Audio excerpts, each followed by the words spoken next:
Knees and toes. The shoulders have to do with anything? Because of what you did to my bold prediction. Yes, I'm taking this too far, but I don't care. We're The going. noise is great for those who are audio only. What's up, everyone, and welcome into the Buffalo Sports Collective. It is Monday, February 16th, 2026. As always, I am PK alongside my co-host Phil. Episode 414. Palindrome? I believe that's Palindrome. Nailed it. Every 10 episodes. I'm going to try to remember to do that now, just because I can. Remember, you can follow us on Facebook, Instagram, Threads, and TikTok at Buffalo Sports Collective, and on X and Blue Sky at Buffalo Sports Co. Don't forget to follow our channel wherever you listen to podcasts. Check out our website at buffalosportscollective.com. Phil's article breaking down the game we're going to be talking about will be out on Tuesday. And look for time breakdowns in the description of the show. Coming up this week, Phil's article, like I just mentioned, out on Tuesday, breaking down everything else that we don't cover and maybe a little bit more detail of stuff that we do cover on this episode. Go give that a read every week. It's awesome. You can go read the previous articles as well, all last year's and the year before that as well. If you're bored on a holiday Monday, which I'm off, Phil. I know you're probably not off, but I'm off. I'm off. We got an interview with somebody from Vancouver. Again, already locked in, but made the mistake before, not announcing who it is until Wednesday. Power rankings and week 13 pick'em will be out on Thursday. Remember, if you want to participate in people's picks, I'm catching up to you people. You can vote on X on Monday, Tuesday, and Wednesday, and then on Instagram stories on Tuesday and Wednesday, because it's only 24 hours. And then Friday, Vancouver. I'm sorry, not Friday this week. It's Thursday this week because they play on Friday this week. So flip those. Power rankings and week 13 pick'em will be out on Friday. And then our preview show will be out on Thursday. I apologize. I forgot this week was a Friday episode. So we'll be recording on Wednesday. It'll be out on Thursday. Today's episode, Bandits versus T-Birds reaction. Buffalo gets a much-needed win after a 4-game losing streak, and then we'll go over Week 12 review. Phil, it was a interesting game. I feel like the first half, you had certain feelings that changed in the second half. Things kind of got a little out of whack, but a win is a win. At this point in the standings where you are, it's more important to stack the wins than the quality of them, but we're here to break down what type of quality it was. They get the win 11-10 on a Josh Byrne shorthanded game winner with about two. What? Dane Smith. Dane Smith. Who did I say? Josh Byrne. Oh, that's because Josh Byrne was actually breathing and scoring some goals in this one, apparently. They won 11-10. I almost did it again. Dane Smith, game winner shorthanded with around 2 minutes to go. Help Byrne along. I'm trying to bump up his numbers here. Nanakoke and Byrne each had 2. McKay, Wires, Benny, Spanger, Scanlon, Bucky, and Smith each had 1. We wanted depth scoring. We got it. Vince, 41 of 51 saves. Shots were 51-49 in favor of Halifax. Faceoffs also went to Halifax. Buffalo was 1 for 4 on the power play, which was shocking. I thought their power play actually looked better than the results that they got. And then Halifax was 1 for 5. Phil, overview, what were your thoughts on the game before we dive into more specifics? Big win. Toward the end of the game, as it was getting obviously much closer, and they kept tying it up and everything, and I was going back and forth as I was watching it, like mentally preparing for, okay, what kind of trades can we get? Who we trading away? What's going on at the trade deadline? And then flipping back mentally, like, okay, they won. Who we trying to get to help this team along? And it was funny to watch during a game and kind of have those feelings flip-flop all based on one game, and it's the 9th game of the season. Just not a position you thought the Bandits would be in, obviously, or Halifax, but they got it done. And yes, you can say the second half was obviously a little bit rougher and made everything really close and scary, but this is also a Halifax team. Like, both these teams are extremely desperate. They both know the season's pretty much on the line in this game. So, yes, the Bandits looked amazing in the first half, and it kind of fell off a little bit, but I think you also saw the desperation from a Halifax team that said, like, this is it. You got one half. If you don't win, your season's likely over. And I know the Bandits are feeling the same way, but I think you just saw a very, very desperate Halifax team throwing every little ounce of energy and effort they had into that second half to try to come back and win.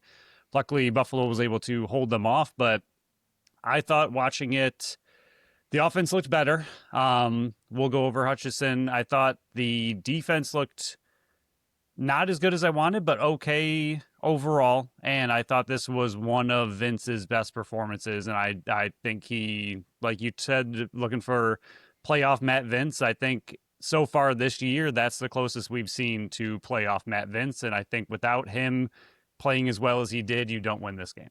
Yeah, I'll go in reverse order of how you left that. I thought this was the best game we've seen from Matt Vince this season. I'm hoping that continues, that trend continues, because it needs to, sadly. This was one of the easier remaining opponents on your schedule. It just gets tougher from here. And I think we said it on the last episode. We need playoff Matt Vince for this team to go on that run. And I thought you saw glimpses of it. I'll give a little spoiler. I only have one goal that I put on him. The rest of them I thought were either good plays by Halifax offense or breakdowns from the defense. But yeah, I thought Matt Vince, especially in the second half, he stood on his head multiple times. Yep. After like I believe it was the goal that he let in that I thought he should have back. Like midway through the third quarter, all through the fourth quarter, he was standing on his head multiple times, making unbelievable saves, and the defense was just letting him down other times. So I definitely thought this was Matt Vince's best game. Defense, I do think that they took a bit of a step forward, but I think the majority of that is having Mitch Desnew back in the lineup.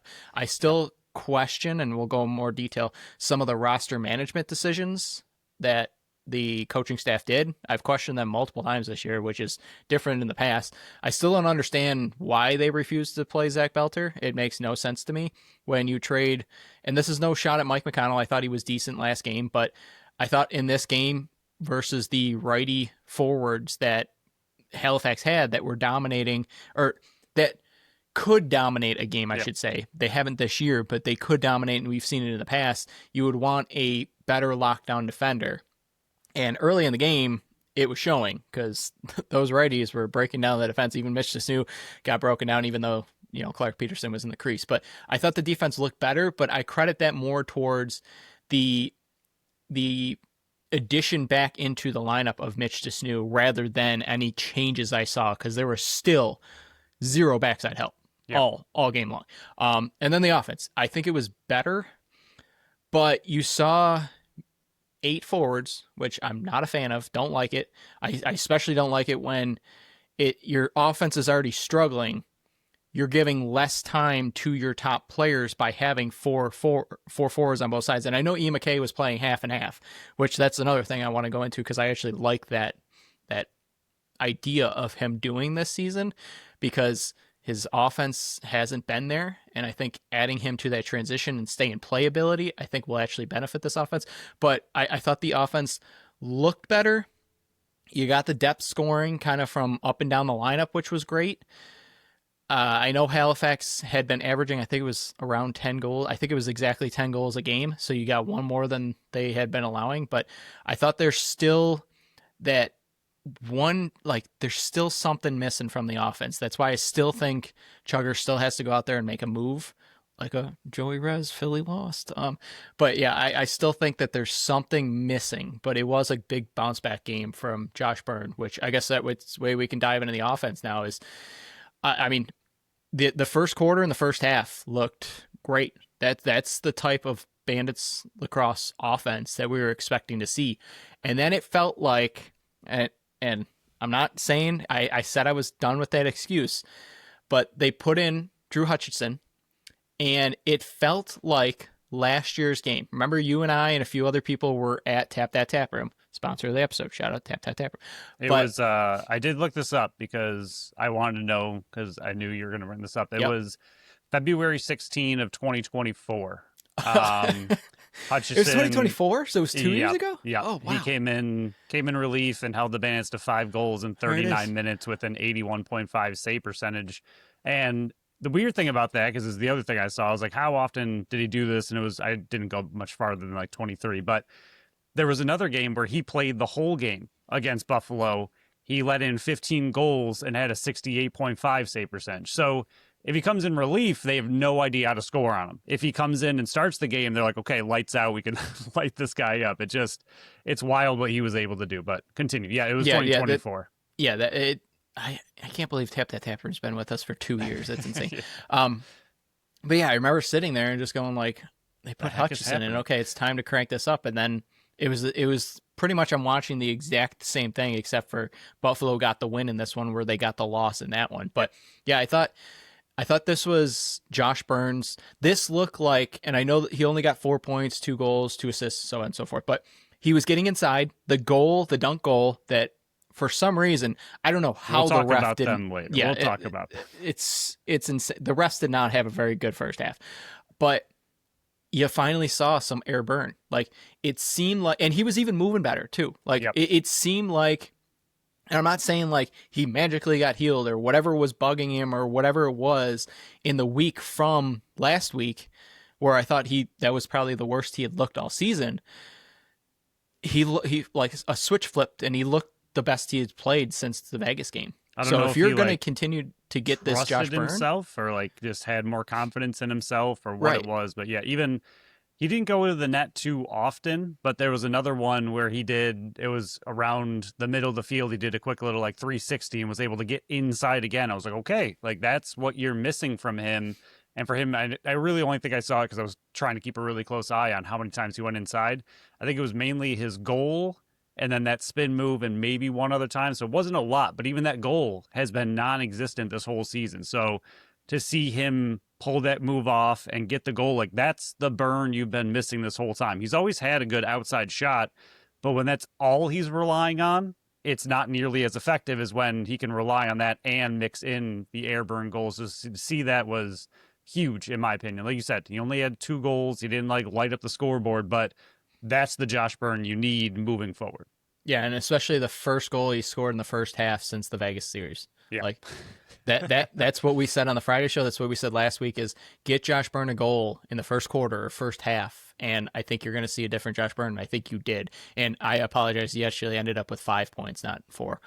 That's my bad.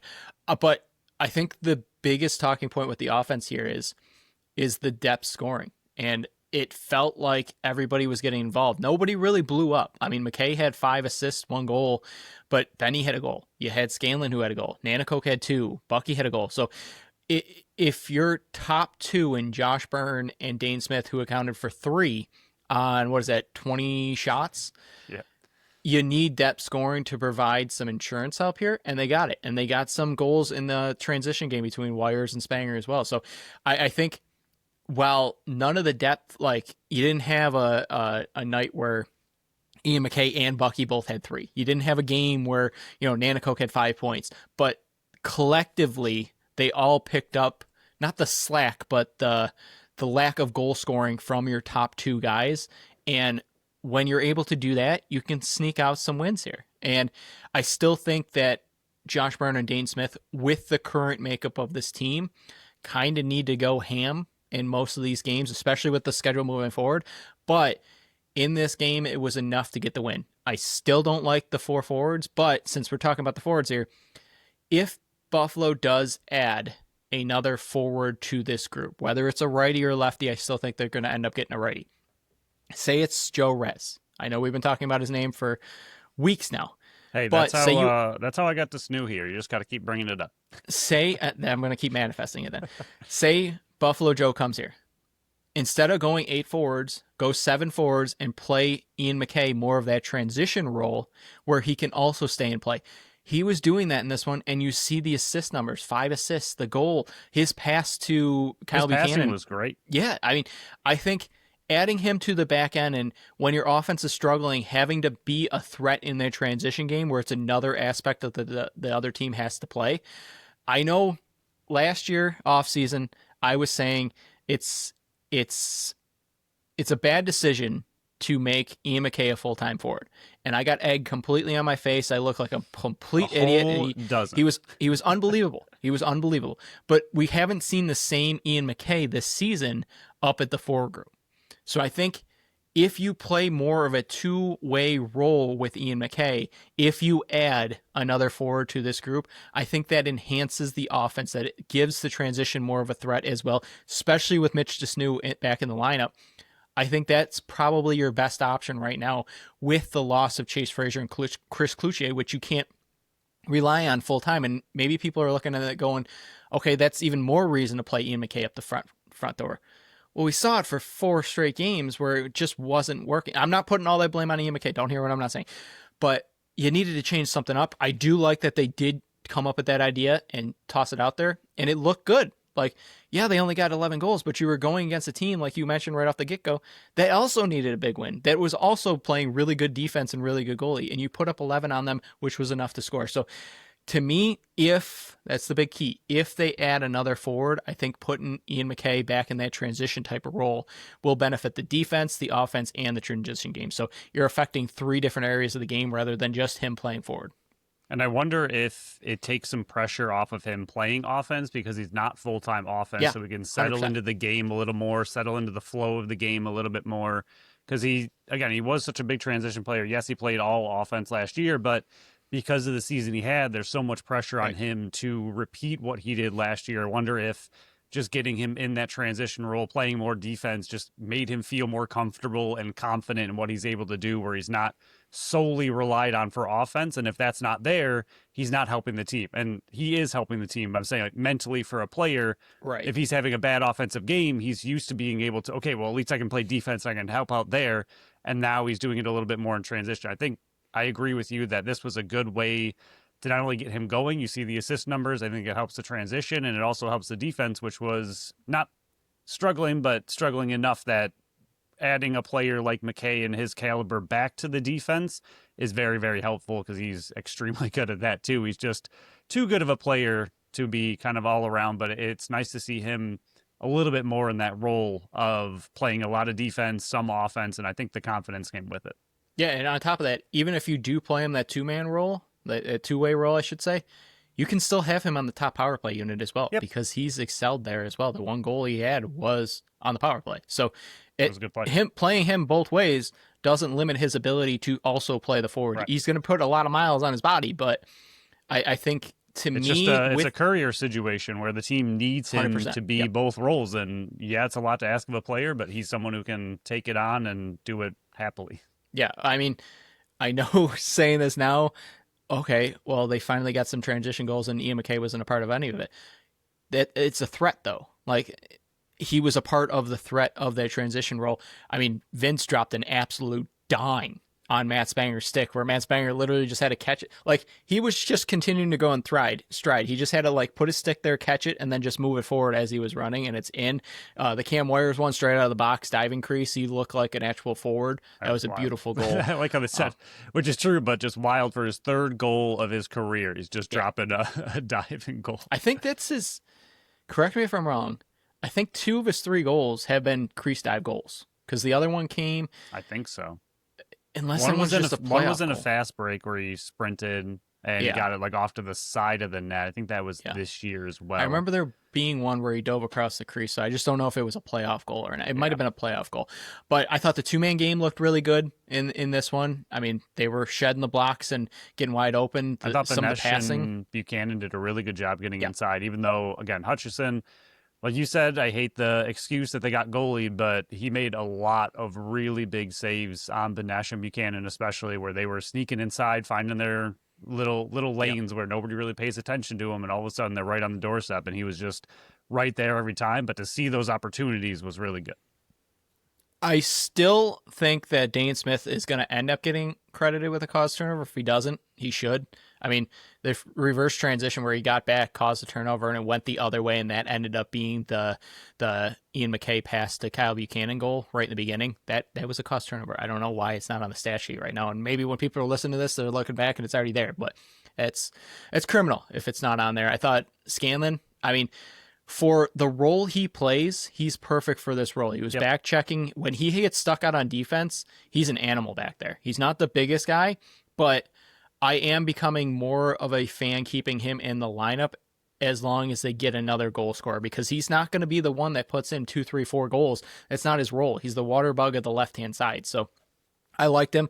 I mean, the 5-goal run between the first and the second, that was critical. Getting Hill pulled after the Spanger goal, that was big, even though Hutchinson did come in. Most times when you get a starter pulled, it's supposed to be good, especially unless it's for Halifax. The other thing we mentioned on last week's show, or last Friday's show, the preview show, earn power play opportunities. Nanticoke drew 2 power play opportunities by his effort. I think that's just another factor. When your power play is as good as they were, and I know they were only 1 for 4 last game, but they came in at 70%. You need to be able to maneuver, especially when your offense is struggling. Get those special teams power play opportunities. And then last one, I mean, I'll hit on it again because we were kind of hard on him the last 4 games. This was Josh Burns' best game by far. He looked fresh. He looked good. He was getting inside. The passes were crisp. The shots were there. The swagger was back. I'm going to be very interested to see if he can transfer that over to the Vancouver game and take that next step versus a better defense and a better goaltender and a better overall team. So if he's able to do that, I'm feeling better about the offense, but I still think they need to make a move. I don't know. They won. Relax, guys. They won. They're back to 4-5. Just because they won doesn't mean this was the second easiest game left on their schedule. They need to stack wins. You got a 1-goal victory here, which is great. Stack wins, but there still is a lot of room for improvement. And I still think that if they're going to make a run to the playoffs and be a threat in the playoffs, I still think that they need to add a piece to this offense. Yeah, I mean, you look at this game as a whole, and yes, all of it ended up working out pretty well for the offense, but you can still see so many gaps in what they need to do and how close this game was, and that they were probably inches away from losing this. I mean, you needed a Dane Smith shorty at the very end of the game just to pull ahead. You needed Nanticoke's incredible, heck of a play. How have we talked about that? That was insane. Yeah, the scoop, wow. Unbelievable. To stay out of the crease, scoop it one-handed, and slam it past the goalie. But that's the kind of play that's not set up by the offense. That's set up by really hard work from a player on the offense, but that's not an offensive play. You needed transition goals to get this. Like, putting all of these things together looks great, and that's what you need to win a game. You need maybe a shorthanded goal. You need the power play goal. You need transition, but it still doesn't look great overall because you needed all that to barely win. When you're getting all of that, and Smith puts in 3 goals, and Byrne puts in 2 goals, and somebody else like a Buchanan or a Nanticoke or whoever on the offensive secondary goes off, and you get the rest of the depth scoring adding in 1 here and there, that's when you get up to 14, 15, 16 goals a game, and that's when your offense really looks good and your team looks good as a whole. This was, you needed to scrap and claw every single possibility of a way to score just to get to 11. And again, the other team's really good. They're very desperate, and they were a team that on defense was doing a really good job all season. Goaltending was doing a really good job being able to get Hill pulled. Like you said, it didn't end up working out great, but Hill's been one of the best goalies in the league. So for your offense to be able to get him pulled because he's struggling a little bit shows what they were able to do. But at the same time, as far as just a grand scheme of things, when you play a tougher team, you need everything they got in this game and then even more from your offense to really push this team back to where they should be.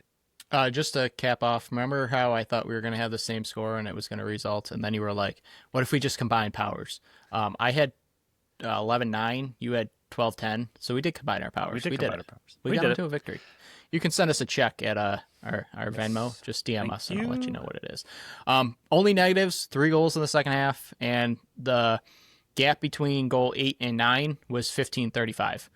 Again, I'm not giving the excuse of Drew Hutchison coming in and he got goalied, but it did factor into it. So we'll switch over to the defense before we dive into our sponsor of the show. I thought, again, I think we started the show with this.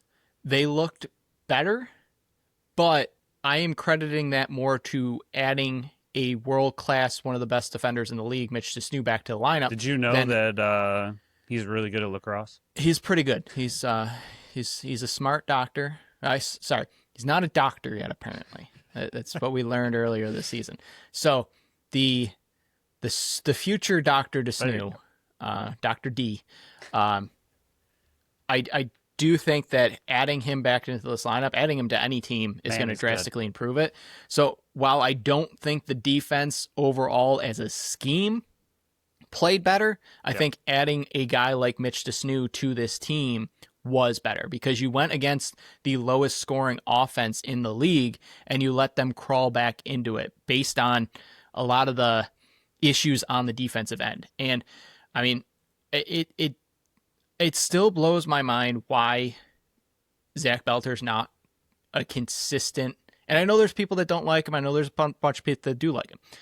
The people that watch the games understand his value to this team. He's not going to be a point getter and he's not going to be a stat collector, but he's a lockdown bigger defenseman that I think is a valued piece on this team. And I don't understand the unwillingness to keep him in the lineup. Yeah, he's been healthy scratched twice already this year. Yeah, twice out of the last 3 games.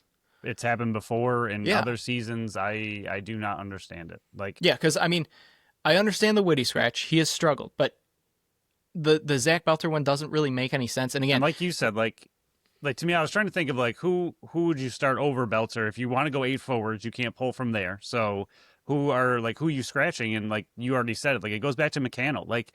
I understand. He's been fine. I like McCannell on this team. I like what he brings. He doesn't bother me.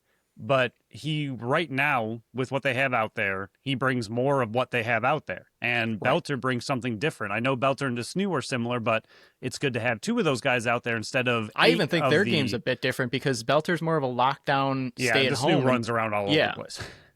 But yeah, McCannell's been here for 3 games? Yeah. And Belter, who's been here for years and is a high draft pick, somehow you're choosing McCannell over him. I know status doesn't mean everything, but you'd think that Belter has earned and established his role on this team more than somebody you traded for mid-season to bring in to give you lefty depth help, but he should be a depth guy. I don't understand, you're kind of saying, just McCannell over Belter doesn't make sense to me, and why they continue to just not seem to like what Belter brings to this team. I do not understand. Even the last game, I thought he looked good out there. I thought when he finally got in, there was one play that he got beat on, and that happens to pretty much every single defender. And there was no backside help. Right. And that's happened Which is the issue in this one, every defender on the Bandits defense every single game. So to punish him for one mistake when the rest of the time I thought he looked pretty good, hustles on and off, he's a good defender, maybe they're seeing something we don't because we're not experts. They're coaches. They're watching film. They're watching everything. Maybe they thought this was the right lineup and ended up working. But yeah, Belter not being in over McCannell, I don't get it. Yeah, or even I know Spanger scored, but I haven't thought he was back into his rhythm yet through 2 games. It's just to say that Spanger's better than Belter out there, I wouldn't agree with either. Yeah, it's just a little confusing to me. It makes no sense. But they're going to use the excuse they won, and they're going to roll it back and probably run the same lineup next week versus Vancouver, which I don't agree with, but you got the win, so I can't really argue too much. But I thought overall, again, they looked better due to adding Mitch DeSnoo back into the lineup. That he scooped up 14 loose balls by himself. He's an absolute monster out there. To me, he's like a better version of Nick Weiss out there because Nick Weiss goes wild sometimes. Yep. And a lot of times, I shouldn't say a lot of times, it's kind of 50-50 whether that pays off or he ends up costing the defense. There was a couple times in this one where players would go rogue with 8 seconds left on the clock. Cam Warriors was going for the loose ball, and instead of going for the man, he was going for the ball and reached around him, and it ended up costing Buffalo. And I think that one ended up resulting in a goal. So there's times where it's wild animals, but 9 times out of 10 when Mitch DeSnoo goes a little bit rogue, it's mostly for the right reasons, and most times he gets it. Yeah, that's the times I liked. We kind of mentioned you can't let Jason Knox, Mike Robinson, or Will McLeod go nuts. Will McLeod didn't even play, so that's one in your back pocket. Nice. You held Mike Robinson to 0 on the boards, but Jason Knox got 2, 2, and 4, so that one hurt. But you look at the other side. You limited Stotts and Peterson to 17 shots on net. I thought that was monstrous. Yeah, Stotts went 2, 5, and 7, and Peterson went 3, 4, and 7. Not great, but when you can limit their best players to just 17 shots on net, I thought that was great. Yeah, there were still breakdowns in defense. Yeah, I still think they're too soft around their crease, and what Stephen Keogh was able to do on the 1 goal without being touched is criminal, and it's not the first time this season. So I still think that there's a ways to go with both ends of the field, but we're talking about defense right now. I just think that I don't want to say they're lacking aggression, but that Bandits history of what we've seen of you do not come near this crease, I think that shot blocking rule has definitely messed with their feelings towards being around the crease because they just Yep. don't want to get called for it, which Yep. again, sometimes earlier in the game to take a penalty like that to set a tone is a good penalty. We've said it in the past, we'll continue to say it here. So sometimes if somebody comes near that crease, they got to pay the price. And I think eventually, not condoning violence, but eventually I think Mad Vince is going to get sick of it. And instead of staying in his crease, he's going to step out and try to hammer a guy that's coming through his crease. Good or bad, not condoning it, but I feel like eventually he's going to get sick of the no backside help and just take it upon himself to send the message himself. Because so far through 9 games, I haven't really seen a defender send that message of you're not coming through the crease. Yeah, we'll get into Vince in a second, but of the goals I had him allowing or the team allowing, 7 of the 10 were from inside. Yeah. That's not good. And this team was known last year, and again, I know the shot blocking rule changes a lot of things for this team. It's very easy to see that when they're in the crease, and again, it's not the shot blocking aspect of it. That's fine. They're doing fine. They're still blocking shots. It's that when they're so low and in front of Vince, if somebody tries to crease dive, they just step out and crash instead of trying to chase back and get someone that they can no longer get because they're behind them, not in front of them. So what they're able to do on defense as far as inside work is much, much more difficult. And now you're seeing, last year it was Vince letting in mid-range and outside goals, which were just great shots or snuck through, but not too many inside. Now you've seen that flip to a lot of inside goals, which are much harder to save, and not as many mid-range and outside because teams don't need those as much. And when they are getting those shots, Vince is there for the most part. Yes, he's had some squeakers here and there, but for the most part, he's doing okay with outside and mid-range shots, but teams are getting inside way too easily right now. And like you said, I think it's going to have to be a scheme change. I don't know what that means. It's not easy. I mean, the NLL made this change for a reason. It wasn't just block shots. It makes goal scoring a lot higher. It makes defense a lot trickier. And again, Buffalo wasn't Buffalo wasn't the only team doing it, and it just makes it more of a challenge. And it just needs a lot more backside help. I'm just surprised they haven't doubled down on their efforts to limit whatever that backside is, like just not allowing teams to get inside, whatever that means, just finding a way to push them to the outside and let them take as many shots as they want from the outside. Until that fails, I feel like getting inside, that's just such a higher probability of scoring when you're right in front of the goalie making 6 moves before he can do anything and just burying it. So we'll see. I mean, it's 3 games in a row now where teams have been able to get inside pretty easily. So we'll see if it changes. I mean, maybe you hate to say it, but lineup changes again. I don't know. They haven't had a consistent defense out there in forever, so maybe that's part of it. But they, like you said, they didn't look bad. I still don't like the teams getting inside, and it was a offense once again. This is back-to-back offenses that are struggling a ton, and somehow they're finding a way to score against Buffalo despite struggling as a offense as a whole.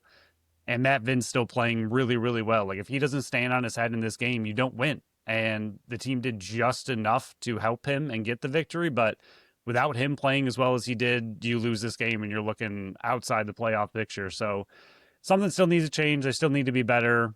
It's not going to get any easier moving forward. Yeah, I'll wrap up the defense portion here before we dive into the goalies. I thought the penalty kill at the end was massive. The Desnu one where he went to the Especially box. without Desnu. Yeah, we'll go over that in a minute. But yeah, I thought the penalty kill in this game was really, really good. I thought this was Cam Wire's best game of the season. Yeah, there were a few breakdowns on the back end, but it looked like this was the first time in weeks that I've noticed him on the back end for good reason. The Dylan Robinson, we both made an effort to look at this. I watched it towards the end of the game. I'm like, I haven't seen him take any shifts lately. And then you watched it. When did you say was the last time you saw him? 8 minutes left in the third quarter was his last shift. So he was not out there in the handshake line. That's something we'll monitor this week. I thought he's played decent this season. There, again, some breakdowns, but I thought he's been really good in the transition game as well and scooped up those loose balls. So it's going to be something that we watch for, and maybe that's how you get Zach Belter back in the lineup, which is stupid that it has to be an injury. But Yeah, the backside help thing is still the massive issue with this team. You're just seeing too many times where a defender gets beat on the inside low and there's just nobody back there. Maybe I need to research this more. Maybe I got to talk to more people, but the rule is if you're acting like a goalie in the crease, what is preventing a player from crashing into the crease when a player is going there? Like, I don't. That's not the rule. Like, if they're calling that, that's an issue. Like, that's a league rule officiating issue. If somebody's crashing down into the crease to backside help there, that's not acting like a goalie. That's defensive players being a defender. So, you just too many times this season where it's you see the loop of the crease, and as soon as somebody gets beat, there's players standing on the outside of the crease, not taking a step into the crease. It's like Buffalo's, and again, I don't know this for a fact. This is just what I'm interpreting off watching this team play. They have been told, again, I don't know that they've been told this. This is just what I'm seeing on the field. Nobody come at me. It's like they've been told to stay the heck out of the crease regardless of the play, because it's like there's an invisibility wall around that crease that the defenders are afraid to step into the crease when there's somebody diving.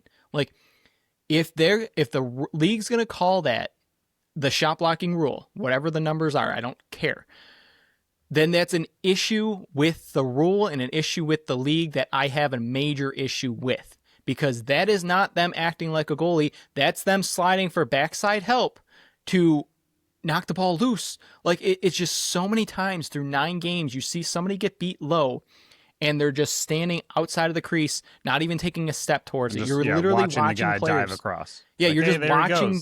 Yeah, you're just like standing there as a sideline. So again, I don't know if it's the league rule. I don't know if that's their new style. I don't know what it is, but that's what I've seen through 9 games. And nobody can tell me otherwise because I'm watching it with my eyes, what's happening on the backside. And to me, that's a major issue. Whether that's the league said that, we're going to call that, and that's stupid and that's a fault with the rule. Again, why I have a big issue with this rule is I thought it was rushed. I thought it was the wording's bad. And I thought they were just like, we have an issue here, let's fix it immediately, rather than seeing the grand scape of allowing the refs to actually, I just made the refs' job much harder. I'm not going to try to pile on the refs for this one. But before we dive into Mad Vince here, because we're like 38 minutes in, let's go over our sponsor of the episode as I scroll way down, because there were so many games this week, Phil, we still have to go over. Here it is. Tap That Tap Room. 363 Delaware Street in Tonawanda, New York is Buffalo's first women-owned self-pour bar featuring 30 consistently rotating taps. They offer a variety of beers, ciders, sours, seltzers, and malt beverages. PK, I don't do much reading outside of sports articles, but right now, I don't know if it's all the rage in your world, but at work, where I work, and just in general, reading seems to be blowing up. And we recently briefly mentioned that every Wednesday is Books and Brews at Tap That Tap Room. I'm going to go a little more in depth about what it's all about. Midway through the week, sometimes you need to decompress and relax. Tap That Tap Room creates a cozy atmosphere with calm music and plenty of drinks to go around. If you don't have a book, they've started their own free library where you can take a book, read it, and bring it back. If you have a book you have read and are willing to share it with the world, they encourage donations as well to grow their little library. And if you're not sure what to read, there's a good chance someone there can point you in the right direction. It's a nice little midweek break in a cozy atmosphere to decompress, relax, read, and have a nice time. To find out what other events they have coming up, check out their Facebook page. And for what's on tap and what's on deck, check out tapthattaproom.com. They have something for everyone. I knew you were going to do that. I knew it. I saw, like, we've been doing this for close to 5 years. I just know when you're about to do it. I was even like, something changes in your tone. Yeah, I was trying mentally to not change that because I know that I saw it in your eyes. Like, you were like, how do I wrap this up so I can sneak this in? Dang it. This is why it's great to have a recording where, like, first 3 years we couldn't see each other. Now it's like, I know what he's going to say. An unfair advantage. But what I was going to say is if anybody wants to bring me there and read to me, I'm all in. There you go. I can't read. I'm like, swimming and reading are that's my only 2 weaknesses. I have no other weaknesses. I'm kidding. Of course, I'm kidding. I have so many weaknesses. It would be easier to tell you what strengths I have because 0. I have no strengths. We'll go over the goalies here. This is going to be easier than the past 2 weeks. 2 weeks ago, I didn't read it because there were 20 goals scored. Last week, there were 13, down to 10. Improvement. First goal, Randy Stotts. Defense is late. It was late in the shot clock. McConnell gets beat. McCannell. Got it. McCannell gets beat. We shift over. The rebound goes right to Stotts. This is another one where you get beat by a jab step and defenses have to shift, and then there's no backside help. That makes it 2-1 Buffalo. Randy Stotts again late in the shot clock. This is the one where Wires gets beat inside. Priolo has to shift. He's just so late getting there, like just a split second too late, and beats Vince inside. Back-to-back inside goals. Peterson again late in the shot clock. Buchanan shot. I hated this shot by Kyle Buchanan, to be honest, because it's 2-1 other way. If you're gonna shoot this one, you can't let it get blocked because this is in the third quarter. Longer change for the defense. Right. It's tougher for the defense to get out there. This one, Peterson right off the bench makes it 7-3. Jamison, after a failed challenge, Jamison comes right back off the bench, picks Smith really hard, and then gets inside. It was a great shot by Jamison. Great play by him. Tougher for Dane Smith because he's not a defenseman. I know he played it early in his career, but he's not a defenseman. He gets bodied by a bigger Cody Jamison to create that space. And this is the one that I have on Matt Vince, the Clark Peterson one. It's looping up top. It didn't look like he got screened by very much, and Vince just gets beat by it. I think right before half, that's where you can't get beat. And I thought this is the one I thought Matt Vince would want back. Again, tougher say because there's so many bodies in front of you, but how well he was playing in this one. And again, this was before he turned it up. I thought he would want this one back. The Knox jab step on Dawson. He's been killed so many times by just being so flat-footed in this one. No backside help again. 8-6 Buffalo. Peterson on the power play. This is just, I can't blame anybody for this one. This was just an insane pass down to Peterson for the quick stick. It was unbelievable. They're allowed to score good goals. Again, how many times have we said other teams have good players as well? This is an example of a Keogh. This is the one that I blame fully on the defense. Somehow he gets the loose ball. Vince comes out of net and can't get back in time. Dawson watches him run behind the net, and McConnell can't get to him either. And it's a dunk from like 3 feet behind the net. Like he's not even close to getting in the net. Somehow he reaches behind the net and scoops it and scores. It was a fantastic goal by Stephen Keogh. Don't hear what I'm not saying. That was a fantastic goal, but it was a horrible breakdown on the defensive end. Again, no backside help. This is where you're able to act like a goalie because it's a dunk attempt, and there was nobody in the crease. Bo Hunter, Spanger, for whatever reason, leaves him. And then Bo Hunter just blasts it. Like, it's at the top of the key. Everybody's matched up, and Spanger just leaves his guy to go, like, whack a little bit. Like, it was just like, ha, I'm here. And then he leaves Bo Hunter. Like, I didn't understand that one for any reason. And then the last one, shorthanded, Knox. I mean, Vince, massive save. It was unbelievable from Keogh diving across the crease. How he got the loose ball, I have no idea. And then the big rebound goes right to Knox, and Smith is on. He's almost looking to leak out and be in the transition role when they're up by one rather than protect the net. And you could see Matt Vince was not happy with Dane Smith about that one. So, again, too many inside goals, not enough backside help, and I have one on Matt Vince. I don't know if you have the same goal on Matt Vince, but, I mean, beyond that, 1 goal out of 10 Matt Vince wants back, and the rest are either great plays by the offense or breakdowns on the defense. Yeah, I didn't love goal number 2. I had a little bit on Vince. He almost had it. It was a good twisting shot when Stotts had the little fake shot and then fired a twisting bouncer, but he almost had it. I feel like he was set up in a good spot to save it, and he just couldn't pinch it off. That one I thought he could have had. And then the 8th goal, even though I agree with the defense of breakdown there, I didn't like him leaving his crease to go after that loose ball. I know normally he's very good at it. I think he thought it was closer than it was. Yeah, but that's the problem. Like, if he would have stayed, that goal doesn't happen. So I didn't love him going that far out to try to get it when it's not a lot of Bandits and one of their players. Like, that was still a full offensive possession, a lot of guys scrambling. So I didn't love him leaving in that situation to go get it. But still, also defense didn't do much to help him either. That 10th goal, though, I don't understand anything that happened on that play. Like, 4-on-3 is weird because there's a lot of open space, but Keogh flies into the boards with Weiss. Weiss just stops playing. He just doesn't do anything all of a sudden. He just stands straight up. I don't know what Weiss was doing. And then Keogh just gets up and runs away with the ball, and everyone's like, whoa, what's happening? And then Vince makes that incredible save, and the whole defense still just watching. And they're like chasing Keogh, who's already shot the ball. and It they're was not like, paying attention to is that anybody Stephen else. Keogh? He hadn't played in this league in like close to 2 years. Is that him? Like, Oh, there he goes. Let's go Yeah. talk to him. And then Knox just shows up with, again, I gotta catch up. nobody in the area. Like, that was such a weird, upsetting play to watch. And especially with time of the game. Like, how are Right. you not extra desperate in it? Right. And you're up a man. Yeah. You shouldn't be beat by 2 players of the 3 players they have on the field when you're up a guy. And then everybody just stands around looking at each other like, whose man was that? It was all of yours. Like, what are you doing? It was such a weird play. I don't know. It was, I did not like that goal one bit. Just knew, like you said, he did get beat that one time. Yeah. So I guess, are we into the refs? Are we going to talk about that? We're into the miscellaneous first. This, I guess the refs applying this one. I thought this was a good bounce back game from Farrell. I thought he looked really good against one of the best really guys in the league. That when faceoffs matter is when you want to kill more clock, end of the game type of thing. The faceoff win in the first quarter to kill more penalty time. He won that clean, got it, and they killed about 30 more seconds. So when you have a faceoff guy that can do that, those are the times you really want to win. I thought he was really good in this one. I think this is back-to-back really good games by Connor Farrell, bouncing back from a really bad Colorado game. The challenges, though, Phil, I mean, the first half from the referees were god-awful. Like, I don't know what they were watching. I don't either. Like, we try not to...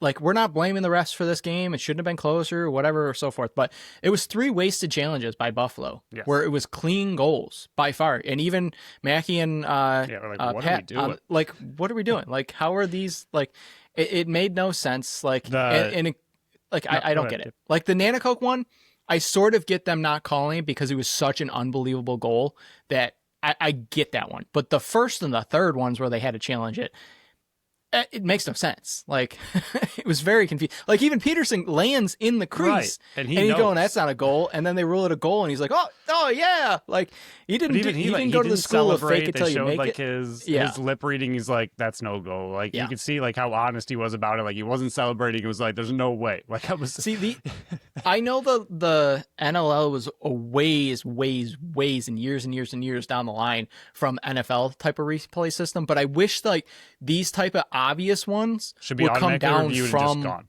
wherever is the headquarters of them just radioing down. And again, there are years and years, and the NFL just got it, but that would be a system where it's like they got the rule wrong. Here it is. Don't waste your challenge. Like, it would be that even simple, the Wires auto challenge. Like, I know they had conflicting calls, but even that one again, P. Greggy was like, "What are we looking at?" It was a bad night. It's for very them. obvious that he's not even near the crease, gets the ball, goes in. Like, what are we looking at? And I mean, good for Buffalo for challenging all of them and getting them, but not a good night. You shouldn't have to when they're just that obvious. Like, a lot of times it is really, really close. Like you said, the Nanacoke one, really tough play for him to make. So I get why they're looking at that one so closely, but the other 3 where they had conflicting calls and the 2 that they had to challenge were not even close. And again, it ended up working out fine. It had nothing to do with the score or anything, but you got to be better on obvious goal. I mean, Vince was losing his mind on that Peterson one, like right away. He's like, "What, are you kidding me with this?" It's unbelievable. We'll go over the penalties really quick. Burn, tripping one. He might have just accidentally slipped, but it was lazy getting back on defense after a bad shot. That one I had as a good call because the whole time I agree. It was a good call. It was a weird situation where he kind of like got tripped up on his own. I think he was holding that guy the whole time down. Like, I was watching them chase each other, and he was grabbing him the whole. Like, I think that was a necessary penalty. I think that was a good penalty to take. Is that I don't think he was keeping up. To me, it's not a good penalty to take. It's a good penalty in that situation, but it's a bad penalty because it was lazy getting back on defense. Like, it was a bad shot choice, and then it was lazy him not getting back in time. It was like he was running pace for pace when he's quicker than that to get back. Like you saw in the beginning, it was like he was jogging to get back, and then he was like, "Oh man, this guy's motoring it," and then he was trying to catch up. So it was a good penalty to take based on a bad situation by Josh Byrne. The slashing one on Weiss, it was just a dumb penalty to take. Like, it was stupid. It was Weiss going rogue 3 times. Illegal substitution. Couldn't see it on TV. They didn't show a replay. I have no idea. Wires holding the stick. Yeah, I mean, why more players when the defense has the stick? You just don't let go. Drop it. It's going to get called every time. Dawson, illegal body check. Again, no replay. Have no idea. And then the Desnu holding. I get that was not a hold, but to me, that was a makeup call for them not giving any of the cross checks that he laid to Clark Peterson. Like, how many times did you see Mitch DeSnoo just like going at Peterson like nonstop? And I get like the refs usually give them the call like, hey, cut it out one more, you're getting the call. It was a great wraparound to cause the turnover. It was flawless. Like that was not holding whatsoever. He did it once earlier in the game, and it was amazing. I was like, wow. To me, that's not holding, but they could have called 100 other cross checks that he had to Peterson's back. Like the one drop Peterson, you could tell like he was holding his back. Like, oh God, like so any of those other cross checking ones he could have called it. So it wasn't holding, but there were many other calls they could have made on Mitch DeSnoo earlier in that play that could have been a penalty. But otherwise, like besides the goals, I didn't think the refs had a bad game. I thought they were fine. Really well and even the Stotts slashing after the Weiss one, I didn't think that was slashing on Stotts. He got hit like 3 times by Dawson pretty hard, and then he lightly taps Dawson the shoulder, and Dawson does a little like, ow, and they give him the call. I was like, all right, well, that wasn't slashing, but we'll take it. I will also give the refs credit for this one. When they did review the calls, quick and to the point. Loved it. It wasn't excessive, nothing like that. So well done by the refs, at least in that part. But yeah, get the calls right on the field the first time. I forgot what the Withers delay a game. I remember it being a good call, and I forgot why. Oh, So McKay was picking up the ball, and he had no space. Yeah. I mean, that was another one, though, that I liked that they made that call. Like, a lot of times I feel like that is let go. And you saw one later in the game where Dawson had it in the corner, and I think it was Stotts was giving him no space, and they just let it go. Like, they blew the whistle, and then Stotts just came right at him again. It's like... Yeah. Again, that's the consistency one. Like, the restarts just blow my mind in the NLL. I do not. There's no consistency across the board on restarts, and even throughout a game, there's 10 different versions of a restart. I know there probably are different versions of a restart of like based on what's going on in the play, but they seem to be all over the place. Wild West. 2 of the possible 10 milestones happen. Connor Farrell goes up and over 500 faceoff wins for his career, and Josh Byrne moves into a tie with Chris White for 10th place in games played for the Buffalo Bandits. Last thing. Did you see Byrne almost had a back-checking cause turnover? I did see that. Very close. when the guy just held on, it was like, oh, there's PK's milestone. He was so close. Maybe the Dane Smith one will also happen because he only needed one more. 2 more things to wrap up this game because I know we're about 52 minutes in and we still got to go over 6 other games. The trade deadline is March 8th. That got clarified on the halftime show.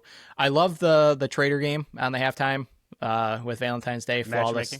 Loved it between Ashley, Mackie, and Pat. Loved it. It was. We need more entertaining stuff like that at halftime. And the second one, congrats to friend of the show, Mackie Jenner, making more history, being the first woman to call play-by-play in the NLL.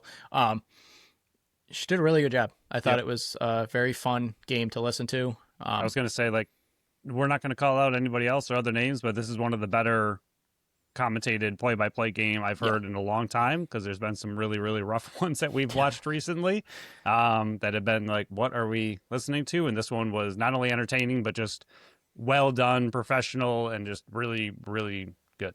Yeah, sounded like a natural. So, it was a fun game to listen to, and it was a fun game overall. But we'll go over the rest of the games that took place this weekend. Started Friday. Colorado gets the big win over Las Vegas, 13-12. Vegas made it more interesting at the end because Colorado was up 4-3 after 1. Vegas was up 7-5 at half, 4 straight from Colorado to take the 9-7 lead. It was 9-8 after 3. Vegas would tie at 9-9 with 12:43 to go. Then 4 straight in 3 minutes and 2 seconds by Colorado to take the 13-9 lead. I'm like, we're good. And I think I fell asleep. But then I woke up and Vegas had got it back to 1. But Colorado is an absolute wagon. We're going to go over them again in a minute, but they're going to be dangerous in the playoffs. Yeah, I wanted to bring it up now, even though they play again later. Which game was more surprising to you? Their almost loss against Las Vegas? I know, like you said, Vegas scored 3 straight at the end to make it close, but even tied 9-9, the Vegas was really hanging in this game, and I didn't expect that, or their complete domination of Toronto on their second game of the weekend. We'll go over that one now. Colorado gets the 16-8 win over Toronto. It wasn't close the entire game. Wild. To me, that was a statement win. Like, Toronto was coming on hot, and I know they didn't have Nick Rose, and I know there were some injuries that were ruled before the game. And I know Owen Hiltz kind of went out, and I think at the 3rd by a boarding call. but it was out of reach by then. It was 5-0 to start the game, 5-1 after 1, 9-4 at half, and 15-6 after 3. Like, this was a game where Colorado just was like, we're the better team, and we're going to show it. So to me, between those two games this weekend, that Colorado went 2-0, which we've said multiple times on the show, it's very hard to go 2-0 on a weekend where you got head-to-head or back-to-back. But I thought the Toronto one was more of a statement one based on where Toronto is this season versus where Las Vegas is, because Kells can turn into a pumpkin at any point, and they didn't have Chase Frazier. That was just more like a complete domination. Vegas one, it looked like they were taking that domination. Vegas just inched back. So I think that played a factor into it, as well as the late 3 that Vegas scored to make it closer than it was. Q is filthy, by the way. He's really good. I know Georgia, what are you doing? Like, Connor Kelly comes in. I mean, the trade, like, unless there was some conversations behind the scenes that we don't know about that Georgia was having with Connor Kelly, like, yeah, I'm going to come play, and then he doesn't. What are you doing? Like, why are you trading for a guy that hasn't played with you? And it makes no sense why you trade a guy like Andrew Q, unless, again, there's something behind the scenes, like Q was like, I can't play with Georgia anymore. I got to go more West Coast, and Connor Kelly was the only piece that would come back. But holy cow, Georgia. I know Georgia's looking really good this season with their record, and they're playing Sunday night, so we don't have that result yet. But, man, wouldn't Georgia's offense look really good with Andrew Q right now? I know I said that like his games played are going to make it a little bit tough for him to possibly get MVP or Offensive Player of the Year, but right now he is averaging a full point per game better than anyone in the NLL, and that's through 6 games. That's not a 1 or 2 game blip anymore. Like, he is ridiculous, and he is having a MVP season for that Colorado team. San Diego gets a big 13-7 win, and this game was not that close. It was 6-1 after 1, 9-1 at half, and 10-4 after 3. Oshawa scored a few pity goals to make it look closer. Now that Oshawa is 2-9, I better not hear anybody else say, oh, but their record and the schedule, they could still make a run. No, they're done. They've been done for 3 weeks. This is just a statement loss, and this is a team that I have no idea what they're going to do. Kyle Rubisch has to be on the move. We heard that at halftime with, and I think Ottawa is a perfect fit for him. Sorry, Buffalo, but I think this is San Diego beating up another a worse team in their division. We saw that versus Philly. I mean, 3 of their 5 wins have come against teams that are probably not going to make the playoffs. So how is San Diego? But this was a big game from Westberg. They're winning how you should. I mean, yes. I mean, that's very true. We'll keep dialing it into Buffalo, but Buffalo lost to Philly. That's very true. San Diego is doing what you need to do, and we talked about it a lot with the Buffalo Bills, where they had an easy schedule. Like, okay, those are the games you need to win. Yeah. And win like a statement win. Like, this wasn't we squeaked it out and beat a team that's worse than us. This was a really good 13-7. We're the better team victory. Yeah. So, I mean, again, yes, they're beating bad teams, but they're doing it how you should beat bad teams. Very true.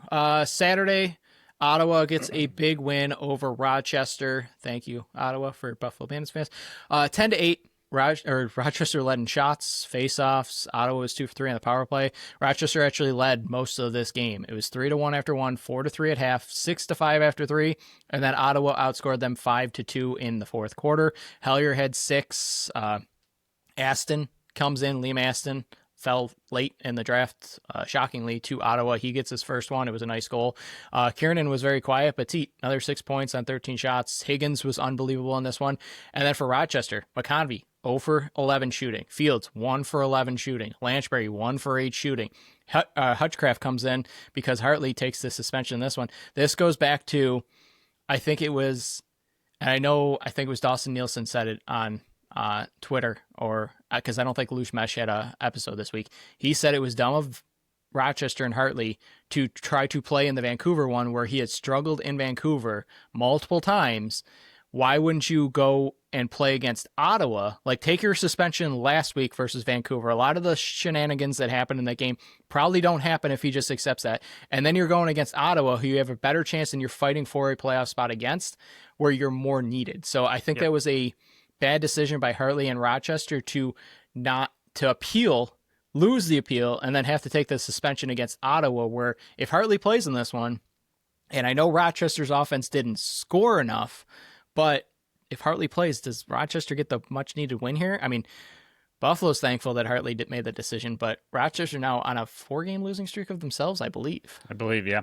I think that's what we just got. Yeah, going into this game, I think Ottawa was 1-2 in their last three, and Rochester was 0-3 in their last three. So both teams were on the downswing, and it was up to which team wanted to take it. And Rochester is, I mean, it's where Buffalo wants them to be. I know the head-to-head already went to Rochester, but Buffalo still has to play Rochester again. So that could be a very meaningful game down the line. But in general, you want them to keep falling, so Buffalo has more of an opportunity to come up. But Rochester, after starting pretty well, is really kind of fallen off here. And even their really, really good offense has gone quiet. So they have some internal thinking to do. Reverse of last year, where they struggled and then came on hot. 2 more games to go over. A possible finals preview happened, and it was looked great. Like a finals preview. Saskatchewan wins 9-8 in overtime. 40 shots both sides. Saskatchewan wins 17-4 in faceoffs. Vancouver pulled to Buffalo. No power play opportunities. Saskatchewan was 0 for 3, so all the goals scored were even strength. Vancouver 3-1 after 1. 6-5 Vancouver at half. Saskatchewan takes the 1-goal lead after 3. Mans ties at 8-8 with 1:42 to go, and Church wins at 44 seconds into overtime. This, if you tell me like this is a finals, and I'm taking off the Bandits bias hat, putting it aside, I would love to watch a 3-game series between these two teams. It was fantastic. Like I loved every second of it. You got. They showed why they're the two of the top teams in the league, because the offense was there, the goalies were there, the defense was there. It was a phenomenal game to watch. Yeah, it wasn't the most high-scoring game, obviously, but this is kind of what happens when you have two powerhouse teams that are and every goal means evenly that much matched. more. Like you said, the goalies were there, power plays were even. I mean, yes, no one scored on the power play. 40 shots together, had to go to overtime. Like this is about as evenly matched of a game as you could possibly have, and that's what you want to see in the finals. And I think they played it really, really well. It's what you were hoping for and expecting between two of these teams like this. And luckily, Saskatchewan pulled it off because that's who we picked to win, and that's the only reason I wanted them to win. Philly loses again, less than 10 goals again. I'm counting 1, 2, 3, 4, 5 games where they scored less than 10 goals, and 1, 2, 3, 4 of their last 5 games they scored less than 10 goals. You want to guess the team that allowed more than 10 goals? Is it Buffalo? It's Buffalo. Buffalo. They allowed 13. Calgary wins 10-9. Philly led 4-2 after 1. It was tied 5-5 at half, 8-7 after 3. It was a very good back and forth game between two of the teams that are fighting for the bottom of the standings. But thank you, Philly, for scoring less than 10. We got a three goal buffer again.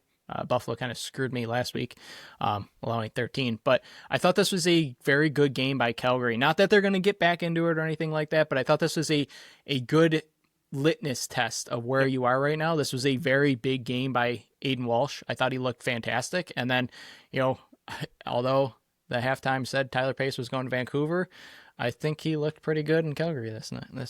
He looked pretty good. Yeah, this is we needed Calgary to win. Again, we chose them, but also it helps bury Philly. So yes. It opens up their players to be traded, which would be fantastic. Buffalo Joe, my goodness, please come here. Outside of that, again, this is what I want to see from Calgary. It's just a good building block game for them. They got the win. I think this makes the loss by Buffalo that much more embarrassing. Gosh, does it? Yeah. I'm trying to move on from it, but man, like you can't. It's bad. Like I have a bad feeling that, I still have faith that they're going to make playoffs, but if they miss playoffs, it's going to come back to that game. It's going to be the one game that you lost to Philly, and that's the game that you could have won, and you're going to miss playoffs by one game, and it's going to be that. But good for Calgary. Good, like you said, positive win for them moving forward, and that's just what they have to do this year. It's not a playoff team. I think they know that, but it's a building block team, and they have a lot of good pieces that look like they could be a team to be a little bit worried about in the future. Yeah, Calgary faces Georgia Sunday night, 8 o'clock. Obviously, we're recording pretty early on Sunday. Now we need Calgary to lose. Now we need Calgary to win again. But then that gets them to 3-7, and they're right behind Buffalo then. I know Buffalo's got the edge with the head-to-head, but I do agree. Calgary beat Georgia for us, because that's one of those few teams that Buffalo has the head-to-head advantage over. But this wraps up this episode. Next episode, again, will be out on Thursday. We'll preview Buffalo versus Vancouver on that one. But before then, Remember, Phil's article is coming out on Tuesday, breaking down this game further into more detail. Give that a read at buffalosportscollective.com. Again, out on Tuesday. We got Wednesday interview with somebody from Vancouver. Again, it's already lined up, but I'm not mentioning in case anything funny business happens. But that will be out on Wednesday, helping me preview Buffalo versus Vancouver. Our preview episode will be out on Thursday this week. Remember, Buffalo plays on Friday, so that means episode day early. Enjoy it. Buffalo versus Vancouver preview on Thursday. And then power rankings and week 13. Can you believe it's already week 13, Phil? Insane.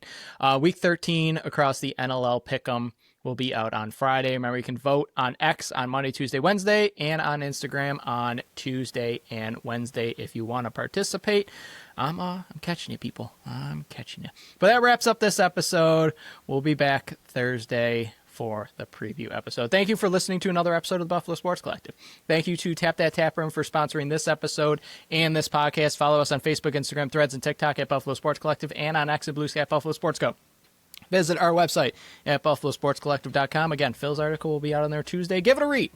Follow our channel wherever you listen to podcasts, and make sure you leave us a review on Apple and Spotify. Thank you, Bandits. It was an enjoyable weekend because of you. Till next time, bye-bye.